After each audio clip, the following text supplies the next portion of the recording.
दलितों के यहाँ नेता खाना खा ले तो इससे खुश दलित बिक जाता है। परंपरा के नाम पर दलितों को इसलिए लूटा जाता है क्योंकि दलित परंपरा अंधविश्वास के दलदल में खुद डूबा हुआ है और खुद निकलना नहीं चाहता।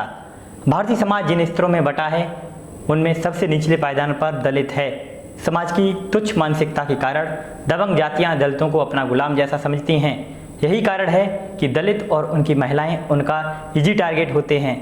दूसरी ओर पुलिस प्रशासन और न्यायिक व्यवस्था में भी जातिवाद मानसिकता के लोग बैठे हुए हैं। वे इन मुद्दों को कुछ इस तरह अंदाज कर लेते हैं कि दलितों के साथ तो यह सब होता ही रहता है।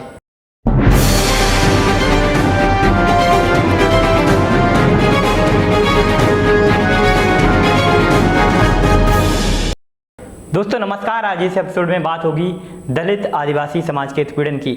इस खबर को देखने से पहले यदि वीडियो आप शेयर करना चाहते हैं तो तुरंत शेयर कर दें और चैनल को सब्सक्राइब नहीं किया है तो सब्सक्राइब तुरंत कर लें। दलित आदिवासियों युवकों की डंडों से की पिटाई, दलित लड़की के साथ रेप हुआ, दलितों को मंदिर में घुसने से रोका गया। जातिगत उत्पीड़न और भेदभाव की ऐसी खबरें नई नहीं लगती हैं।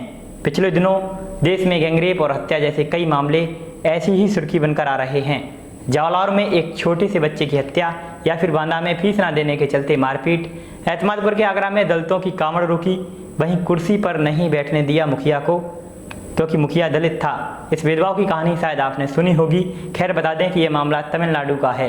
अब इसी फहरिस्त में ताज़ा मामला आदिवासी महिला पूर्व IAS अधिकारी की पत्नी और भाजपा से निलंबित नेता सीमा पात्रा ने 9 साल तक उत्पीड़न किया। सीमा ने इस आदिवासी महिला के लोहे से मारकर दांत तोड़ दिए। गर्म तवा से उसके शरीर के कई हिस्सों को दागा गया जिसके निशान उसकी बॉडी पर आज भी मौजूद हैं। दोस्तों एक बार फिर दलितों के उत्पीड़न पर सवाल उठने लगे हैं। आज़ादी के 75 सालों बाद भी आज दलित, पिछड़े, आदिवासी समानता के लिए संघर्ष कर रहे हैं। देश आज़ादी की 75वीं वर्षगांठ मना रहा है। पिछले 75 वर्षों से देश में आज़ादी के उत्सव मनाए जाते हैं और इसमें देश के सभी नागरिक शामिल होते हैं। वे भी उन उत्सवों में आते हैं जिन्होंने अभी तक आज़ादी का अमृत नहीं चखा है। देश के करोड़ों गरीब जिनके सिर पर छत नहीं है, जिनके पास कोई सुरक्षित रोजगार नहीं है या वो रोजमर्रा के जीवन में 2 वक्त की रोटी के लिए संघर्ष कर रहे हैं। दोस्तों पिछले 2 सालों में दलितों, आदिवासियों के खिलाफ कई हमले बढ़े और जघन अपराधों में काफ़ी बढ़ोतरी हुई है। दलितों के खिलाफ सबसे ज़्यादा अत्याचार उत्तर प्रदेश और बिहार में बढ़े हैं और आदिवासियों के खिलाफ राजस्थान और मध्य प्रदेश में ऐसे मामलों की बढ़ोतरी हुई है। अब बात करते हैं कानून की, तो भारत में दलितों की सुरक्षा के लिए अनुसूचित जाति जनजाति अधिनियम 1989 मौजूद है, जिसके तहत SC और ST वर्ग के सदस्यों के खिलाफ किए गए अपराधों का निपटारा किया जाता है। इसमें अपराधों के संबंध में मुकदमा चलाने और दंड देने से लेकर पीड़ितों को राहत एवं पुनर्वास देने का प्रावधान किया गया है। साथ ही ऐसे मामलों के तेजी से निपटारे के लिए विशेष अदालतों का भी गठन किया जाता है। इसके अलावा एक कानून और है जिसमें अस्पृश्यता पर रोक लगाने के लिए अस्पृश्यता अधिनियम 1955 बनाया गया था, जिसे बाद में बदलकर नागरिक अधिकार संरक्षण अधिनियम कर दिया गया। इसके तहत छुआछूत के प्रयोग एवं उसे बढ़ावा देने वाले मामलों में दंड का प्रावधान है।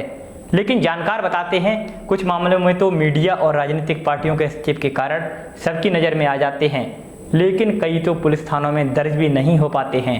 ऐसे में दोस्तों समस्या कहाँ है? क्या हमारा कानून कमज़ोर है या उसे बनाने और लागू करने वालों की इच्छा शक्ति में कमी है? वैसे बता दूं कि पहले दलितों पर हिंसक हमले नहीं होते थे।